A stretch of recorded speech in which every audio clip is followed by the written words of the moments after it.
So, yun guys, magandang gabi po sa ating lahat. So, ayan, ramdam na po natin ang lakas ni Super Typhoon Uwan dito sa ating probinsya sa La Union. Sobrang lakas na po ng hangin sa labas po. At saka may kasama na rin pong mahina na ulan.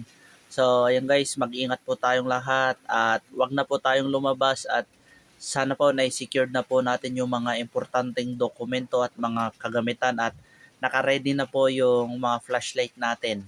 Yan guys, tsaka ano pala, yung may mga alagang hayop dyan is wag natin iiwanan ang ating mga alaga during Super Typhoon Uwan. Kapag kailangan nating lumikas is i-secure natin din natin sila at siguraduhin din natin silang ligtas kasi may buhay din po yung mga alaga nating hayop gaya nating mga tao, kaya sana po iligtas nyo rin po sila at i-secure nyo po bago po kayo lumikas. So ayan, magdasal po tayo na wala pong mapahamak sa atin at wala pong mangyaring masama.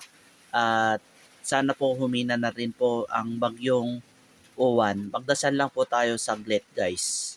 Lord God, sana po protektahan niyo po kami ngayong gabi na ito. Huwag niyo po kaming pabayaan.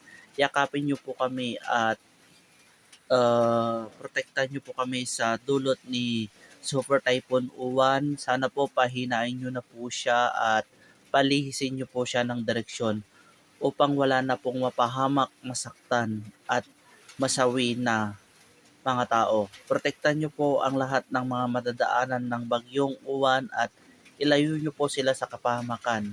In Jesus' name we pray, Amen. Ayan guys, God bless po sa ating lahat.